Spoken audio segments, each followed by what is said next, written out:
Après la visite, Philippe Kachia et Olga reçoivent les invités, ainsi que toutes celles et ceux qui ont participé au financement. Attachés aux valeurs de partage et de participation, au respect de la nature et à la qualité de l'environnement, de nombreux et nombreuses invités ont conçu eux-mêmes ou elles-mêmes les produits qui seront servis à l'apéritif et au repas. Ainsi, la relance du moulin de la Buade s'inscrit dans une aspiration forte à une économie de proximité et à des modes de production respectueux de la qualité alimentaire et sanitaire. Ce jour, à terme, produits biologiques et production naturelle sont à l'honneur. Depuis le début de l'après-midi, on s'active sur les bords du Sou pour préparer une délicieuse paella qui sera servie à une cinquantaine d'invités. Le Sou emporte avec lui des parfums odorants. En contrepartie, il offre un arrière-plan somptueux à nos cuisinières. Après l'apéritif, Philippe et Olga adressent leurs remerciements à toutes celles et ceux qui les ont accompagnés. Alors je voulais juste dire quelques mots avant qu'on passe au repas, déjà pour vous remercier d'être venus aujourd'hui, samedi. Donc aujourd'hui, je ne sais pas si vous le saviez, mais c'était la journée du patrimoine et des moulins en France.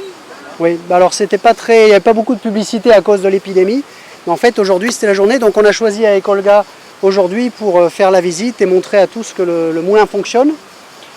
Comme c'est la journée du patrimoine, en fait c'est une journée où on est censé remettre en valeur notre patrimoine commun, protéger notre patrimoine commun.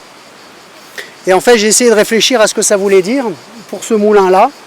Et en fait ça a plein de sens et je pense que beaucoup de personnes ont voulu participer, ont voulu aider sur ce projet pour plein de raisons différentes que je voudrais reprendre ici. Alors bien évidemment, la première raison c'est le défi technique. Alors il est où Jean-Marc? Il est devant moi, voilà. Donc le défi technique, ça c'était très intéressant. C'est vrai que c'est un vieux moulin. Il n'y a pas d'électricité, comme vous le voyez. Ça fonctionne à l'eau et c'est une machine qui fonctionne très bien à l'eau. Donc c'était très intéressant de le remettre en marche et c'était une bonne raison de contribuer. Alors après, on est à terme. À terme, il y a des touristes, il y a un château. C'est vrai qu'avoir un moulin qui fonctionne, ça contribue aussi au développement du village, à l'attrait du village pour les touristes. Et c'est très bien aussi. Alors après, faire de la farine. Moi j'ai pensé que c'était très important de pouvoir faire de la farine. En temps d'épidémie, le jour où au Carrefour on n'a plus de farine, comme ça c'est déjà produit, il faut qu'on puisse trouver de la bonne farine. Et là, pour les gens des alentours en tout cas, maintenant on pourra avoir de la farine. Et je pense que c'est vachement bien, pour le mettre dans les circuits courts, pour que tout le monde puisse faire son pain avec de la bonne farine, c'est bien. Mais il y a une raison encore plus importante, je pense, que beaucoup de gens nous ont aidés, et je veux les remercier. Je pense que c'est en souvenir de Maurice et de Rennes, les deux anciens meuniers qui étaient dans ce moulin pendant très longtemps. Et je voulais les remercier eux, remercier leur famille. Comme je vous l'ai expliqué dans le moulin, il y a près de 15 générations de la famille Olive, 15 générations de meuniers qui se sont succédés ici. Et je peux vous dire, après 2 ans, qu'être meunier, c'est dur. Débroussailler un terrain comme ça, refaire le béal. Eux, ils n'avaient pas de débroussailleuse style. Donc, réparer les murs du béal, parce qu'à chaque crue, il y a un petit peu de mur qui est parti, il y a un petit peu de barrage qui est cassé. Et ça, pendant des centaines d'années, les meuniers l'ont réparé avec les moyens du bord. Et ils ont fait un travail fantastique. À tel point que lorsque je réparais avec Jean-Marc, et avant, lorsque je refaisais le béal, et c'est véridique, j'ai eu l'impression qu'on me surveillait.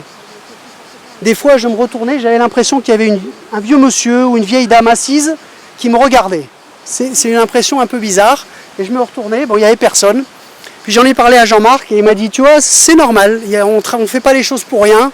Il y a une raison pour tout ce qu'on fait.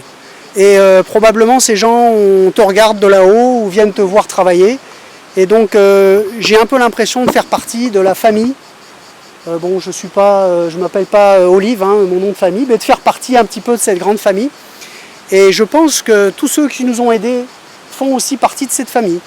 Parce qu'ils ont tous contribué un petit peu pécuniairement, hein, des fois avec beaucoup de travail, comme Jean-Marc, ou de ceux qui m'aident à réparer le béal.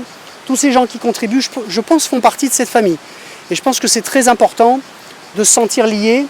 Et je pense que c'est ça le patrimoine. Dans patrimoine, il y a patrie, on est tous ensemble, on continue à faire quelque chose, un peu comme dans une famille. Et je voulais vous remercier pour ça et vous dire que j'ai le sentiment qu'on fait tous partie de cette famille de meuniers, en quelque sorte, chacun avec notre petite contribution. Voilà ce que je voulais vous dire, en plus de faire de la farine, de s'amuser avec des machines, hein, et puis d'augmenter l'attrait touristique du village. Alors bon, on a d'autres étapes qui arrivent devant nous. On a prévu de réparer les dépendances, d'en faire un atelier pour faire du pain. Parce que c'est bien d'avoir de la farine, mais bon, pour l'instant, on continue à acheter beaucoup de pain à Marie-Blanchère et c'est un peu dommage, quoi. Donc il faudrait qu'on fasse notre propre pain pour tous les jours. Alors on a déjà un four à pain, donc on a la farine, le four à pain, il ne reste plus qu'à apprendre à faire le pain. Donc mon épouse en a fait un petit peu, on m'a dit qu'il était très bon. Moi je ne l'ai pas encore goûté. Hein, et donc on en donne un peu à gauche à droite pour que les gens continuent à en faire. Donc on va participer au budget participatif de l'Aude. Alors pour ceux qui ne le savent pas, c'est un concours en quelque sorte où le département donne de l'argent à des projets pour lesquels les Audois peuvent voter. Donc on vote entre le 15 juillet et le 15 septembre. Donc je fais un peu de publicité. Si vous êtes de l'Aude, vous aurez le droit de voter. Si vous pouvez voter pour notre projet, on va essayer de refaire les toits des dépendances et refaire une pièce pour fabriquer du pain. Donc avec des tables, avec de quoi laver les assiettes, etc. Voilà. Bon après, je crois qu'on peut lever notre verre. Il y a beaucoup de verres vides alors où il y a beaucoup de... Pendant qu'ils cherchent un verre, il y a actuellement sur le château de Terme un chantier archéologique, il l'a dit tout à l'heure, et les archéologues ont mis au jour un four qui est d'une taille assez imposante, donc au château. C'est un four qui date sans doute de la fin de l'occupation du château, donc 15e peut-être, 16e ou 17e siècle. Voilà, c'est tout récent, c'est assez amusant de voir le lien. Oui, oui. D'ailleurs, les archéologues du château sont venus voir le four à pain qu'il y a dans le moulin, et ils sont très ressemblants. Même si celui-là, a priori, est plus récent, donc à savoir s'il ne date pas de la même époque. Bon, donc un petit toast pour merci aux anciens, sans qui ce travail n'était pas possible en une semaine. Hein. Ils ont laissé un outil presque neuf, donc on peut l'utiliser. Et au futur du moulin, alors. Allez, merci, au revoir.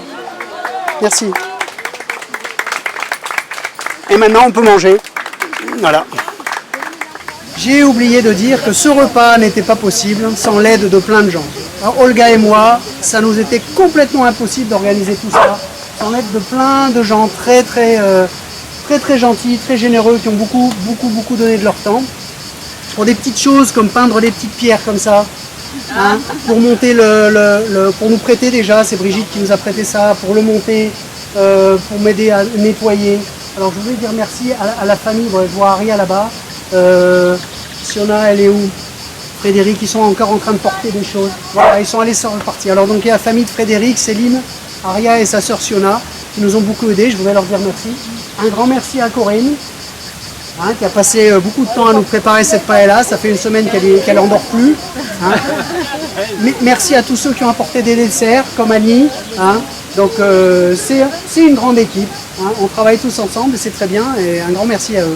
Parce que sinon ça n'aurait pas été possible, pas possible du tout. Voilà.